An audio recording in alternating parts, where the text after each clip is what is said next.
आज जिस दौर में हम लोग गुजर रहे हैं, बाकी वक्ताओं ने भी बताया, बहुत सारा इस ढंग से राजकीय दमन या स्टेट रिप्रेशन या जो आपका अधिकार छीना जा रहा है, आज का जो सरकार है मोदी अमित शाह का सरकार। लेकिन जब हम साईं बाबा का बात करते हैं तो हम आज जो हो रहा है इसका पृष्ठभूमि में हम जाते हैं। आज जो हमारे सामने में हो रहा है इसका जड़ में जाते हैं हम, कि ये जो अभी एक जो पैटर्न जो चल रहा है, जो एक तरह का जो स्टेट रिप्रेशन का जो ढांचा जो है हमारे सामने में, कोर्ट्स को लेके भी, सुप्रीम कोर्ट भी जो कर रहा है सब कुछ को लेके, उमर खालिद जेल में है, भीमा कोरेगांव के लोग हमारे साथी लोग हैं उसमें, हैनी बाबू है, आनंद तेलतुंबड़े है, अरुण फेरेरा है, स्थान स्वामी का आपको पता ही है, सुधा भारद्वाज, वरवर राव वगैरह वगैरह, गौतम नवलखा, और इधर मोहम्मद जुबैर का हुआ, सिद्दीक कप्पन का हुआ, उमर खालिद अपना साथी है, और बाकी भी दिल्ली राइट्स में जितने भी आए जो अभी जेल में हैं या कुछ लोग बेल में आए हैं बाहर। तो ये जो पूरा दिख रहा है, इसका अगर हमको सही मायने में समझना है तो सिर्फ ये पूछ के नहीं होगा कि भाई अगला चीफ जस्टिस कौन बन रहा है, वो कैसा ठीक आदमी है कि नहीं, जस्टिस चंद्रचूड़ सही है कि नहीं, जो किस बेंच में ये केस जा रहा है, इस ढंग से हम लोग चलाते हैं बातचीत और बहस कि फलना बेंच में जाने से वो तो जज सही है, वो फिर अच्छा दे देगा। चलो, मुझे लगता है उस ढंग का सिर्फ एक कि भाई कौन सा बेंच में जाएगा, कौन सा जज कैसा है, सिर्फ उसी से तय नहीं होता है कि आपको न्याय मिलना है कि नहीं, बल्कि जो राज्य प्रणाली जो है, ये राज्य प्रणाली का भी एक तरह का अपना इसका एक स्मरण एक होता है, इसका एक अपना कंटिन्यूटी है, और ये जब कुछ कर रहा होता है तो उसको भी एक अपना उसका इतिहास है। वो जो अभी काम कर रहा है उसका एक पृष्ठभूमि है, तो वो तब एक तरह का उसका एक बना था जो सिक्योरिटी apparatus जो है हिंदुस्तान में। तो ये जो सिक्योरिटी apparatus जो काम कर रहा है, जैसे NIA, तो हम पूछते हैं कि भाई ये NIA क्या है, कब बना था, तो हम बोलते हैं कि अच्छा ये जो 2008 में जो मुंबई टेरर अटैक्स हुआ था, मुंबई में हमला, उसके बाद बना था। अच्छा, किसका सरकार था? अभी वो बात आ रहा है कि हमारे पूर्व वक्ताओं ने भी बोला कि साईं बाबा का अरेस्ट जो है वो UPA का सरकार में हुआ था। मोदी बीजेपी का जो सरकार बना था 2014 में, उससे ठीक 2 सप्ताह पहले उनका अरेस्ट हुआ है। तो हमको थोड़ा पीछे जब जाते हैं तो देखते हैं कि ये जो एजेंसीज वगैरह जो काम कर रहे हैं, इसका जो लीगल जो बेसिस है वो उससे पहले ही बना है, 2014 से पहले ही बना है। तो ये आप हमको समझना होगा। और क्यों बना था फिर? तो साईं बाबा का बात करते हैं अगर, तो 2014 में मोदी सरकार आने से 2 सप्ताह पहले उनका अरेस्ट हुआ था, लेकिन उनका घर में जो रेड पड़ा था उससे भी पहले हुआ था, 2013 में हुआ था, 12 सितंबर, मुझे डेट भी याद है, 12 सितंबर 2013। और जब वो टीम आया था साईं बाबा के घर में, जो रेड पड़ा था, हम लोग थे वहाँ, हमें खबर आया कि ऐसा ऐसा है कि सुबह सुबह बहुत बड़ा एक सिक्योरिटी का टीम आके उसके घर में अब रेड हो रहा है। तो हम लोग पहुँचे वहाँ पे, हम लोग फिजिकली वहाँ मौजूद थे, और हम लोग ने ब्लॉक करने का ट्राई किया कि आप ये नहीं कर सकते, आपके पास जो आप लेके आए हैं कोर्ट से परमिशन रेड करने का, वो उसका कोई स्टैंडिंग ही नहीं है, क्योंकि उन्होंने ये बोल के लिखा था उसमें कि स्टोलन प्रॉपर्टी है, कि कहीं कुछ चोरी हुआ है तो चोरी का सामान साईं बाबा के घर में छुपा हुआ है, तो वो सामान लेने के लिए ये रेड हो रहा है। 12 सितंबर 2013 का बात कर रहा हूं।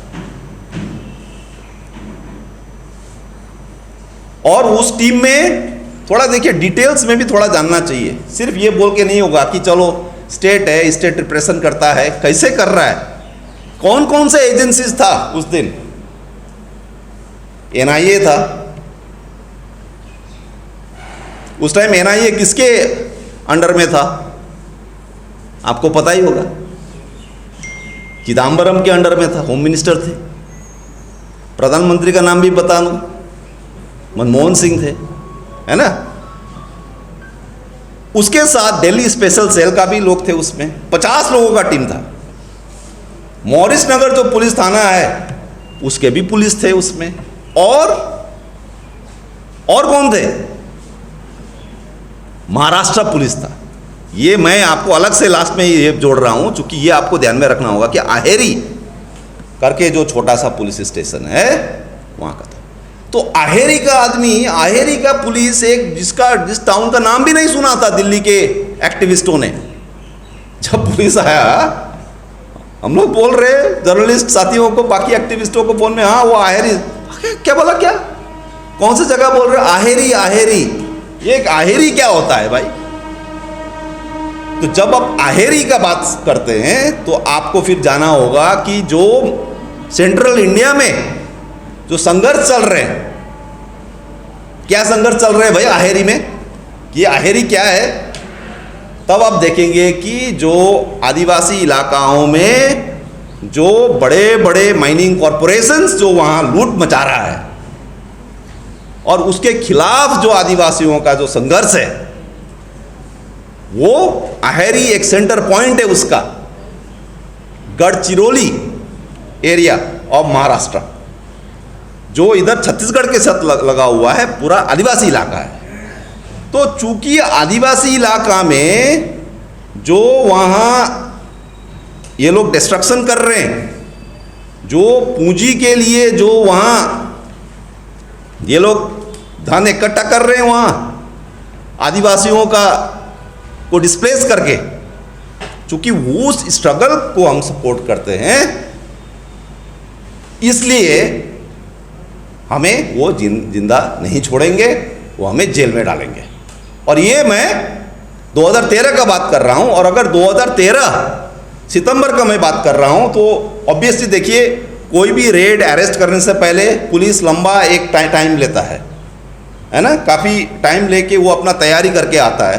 तो 2013 का बात कर रहे हैं तो आपको देखना पड़ेगा कि उस टाइम क्या हो रहा था, 2012 में क्या हो रहा था, 2011 में क्या हो रहा था। उस टाइम ये बात चल रहा था कि जितने भी इस ढंग के संघर्ष हो रहे हैं आदिवासी इलाकाओं में, वो संघर्ष को, चूंकि वो आर्म्ड स्ट्रगल्स भी है जगह जगह में, तो उसको ख़त्म करने के लिए एक पीस प्रोसेस किया जाए।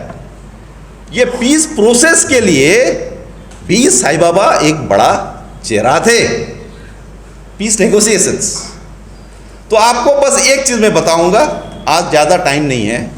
वो जो पीस नेगोशिएशंस जो हो रहा था, उसमें यानी कि ये पुराना फाइल का बात हो रहा है, आज का फाइल नहीं है। होम मिनिस्ट्री में जो आज बैठे हैं, इनके अंडर में जो फाइल अभी नया बन रहा होगा, शायद आज का मीटिंग का नया फाइल बनेगा लेकिन साईं बाबा का जो केस है वो पुराना फाइल है।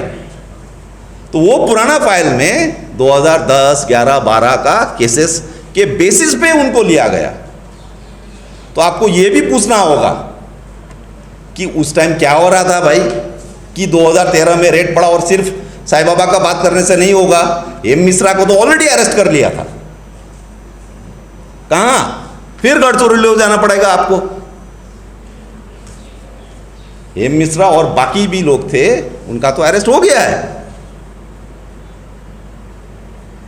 तो आप जब ये सवाल उठाते हैं कि उस टाइम क्या हुआ था, तब फिर आपको पीस प्रोसेस में जाना पड़ेगा, और ये आपको देखना पड़ेगा कि पीस प्रोसेस में कौन लोग थे। यानी कि यूपीए के सरकार के अंदर में दो फैक्शंस थे। एक चिदम्बरम वाला फैक्शन जो हॉकिस राइट विंग फैक्शन था, दूसरा जो फैक्शन था वो प्रोटॉक्स, जो समस्या को नेगोशिएशंस के थ्रू, बातचीत के थ्रू हल करना चाहते हैं। एटलीस्ट ये हमें बताया गया, सही में वो बातचीत चाहते थे, सही में वो शांति प्रक्रिया चाहते थे, ये इट्स ओपन क्वेश्चन। हम ये नहीं बोल सकते कि वो सही में ये कौन थे? ये वही लोग थे जो अभी कुछ लोग अभी ये जो भारत जोड़ो यात्रा चल रहा है ना, वहां अभी चल रहे हैं बहुत डेमोक्रेसी को बचाने के लिए। इसलिए मैं ये आपके यहां रखना चाहता हूं, यहां सब मीडिया के साथी भी है, ये मैसेज पहुंचाइए हमारे आज का मीटिंग से कि जो उस टाइम साईं बाबा के साथ एक तरीके का विश्वासघात हुआ है, कि जो पीस प्रोसेस में सरकार के तरफ से जो लोग थे, वो लोगों का क्या रोल था इसमें साईं बाबा के अरेस्ट में?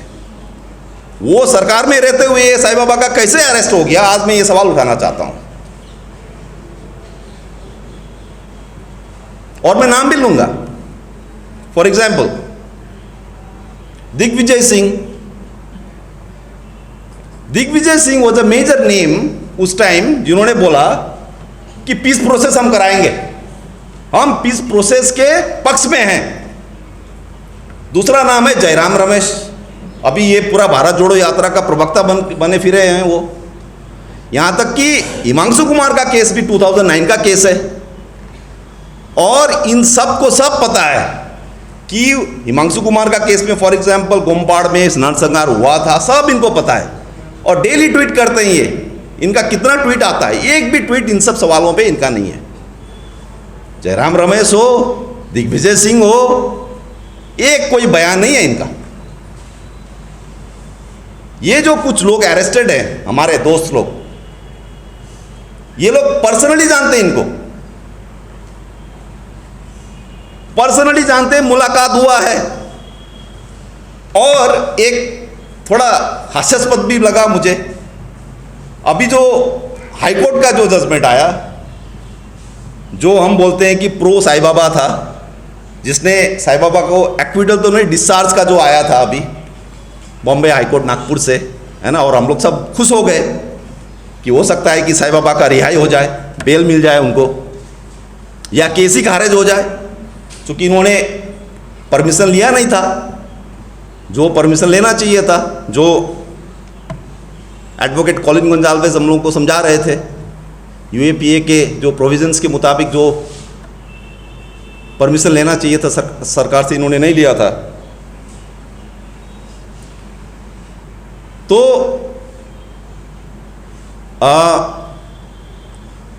उसमें क्या पॉइंट में बोल रहा था थोड़ा, हाँ, तो ये जो पूरा वो, हाँ, नहीं, चिदम्बरम का मैं बोल रहा था। तो हाईकोर्ट का जो ऑर्डर आया, उसमें चिदम्बरम को ही कोट किया कि चूंकि चिदम्बरम ने ही उस टाइम, और कोट किया है बकायदा, मतलब जिन्होंने अरेस्ट कराया साईं बाबा को, उन्हीं को कोट करके साईं बाबा का डिस्चार्ज भी हाईकोर्ट ने दे दिया। तो एक तरीके का ये इंटरेस्टिंग एक विरोधाभास बोलिए, जो भी बोलिए, लेकिन बड़ा मुझे हंसी आया। हालांकि इवन लेफ्ट विंग मीडिया ने इस चीज़ को टच नहीं किया, क्योंकि अभी लेफ्ट विंग मीडिया का क्या है कि भाई भारत जोड़ो यात्रा हो रहा है, कांग्रेस राहुल गांधी को सपोर्ट कर रहा है, भाई जो हुआ भूल जाओ। लेकिन अगर हम जो हुआ भूल जाएंगे तो कैसे ये हो रहा है? तो एक कैजुअल एटीट्यूड होता है, फिर एक नॉन सीरियस, कि आप मतलब बस चूंकि आपका अभी नहीं चल रहा है इस सरकार के अधीन, इसलिए आप नाराज है, आपके लोग आ गए तो फिर आप खुश हो जाएंगे। यानी कि स्टेट रिप्रेशन का जो सवाल है, और मुझे लगता है कि हमारा दोस्त सरजील ने भी जो उठान किया सवाल को, मुझे लगता है उसको सीरियसली लेना चाहिए कि ये स्टेट रिप्रेशन क्या चीज़ है, कैसे होता है। आपको थोड़ा साईं बाबा का केस, चूंकि आज ये साईं बाबा को फोकस करके ये मीटिंग हो रहा है, इसलिए भी मैं आना चाह रहा था आज ये बात रखने के लिए यहाँ पे। साईं बाबा का case is a defining case for Indian democracy today. आपको मोदी राज भी आपको समझना है तो साईं बाबा का केस जो है वो इट्स अ डिफाइनिंग केस, और भीमा कोरेगांव भी साईं बाबा का जो केस है उसी का कॉन्टिन्यूटी है। चूंकि साईं बाबा का केस में इन्होंने, और मीर देसाई ने कहीं पे लिखा भी है, that with the, and not just the Sai Baba case, don't forget the Binayak Sen case. Binayak Sen case और Sai Baba case में the Indian security apparatus tested blood. एक बार उसको वो खून का टेस्ट मिल गया ना, गर्म खून का, उनको आदत लग गया है अभी। और मैं तो ये भी कहूँगा, अगर आपने 2024 में मोदी को हटा के किसी और को भी लाया, आपका बहुत सारा है कैंडिडेट्स ना ऑपोजिशन से, राहुल गांधी लाइए या हमारा नीतीश जी को लाइए, हमारा तेलंगाना वाले को लाइए केसीआर, फिर भी ये कंटिन्यू रहेगा।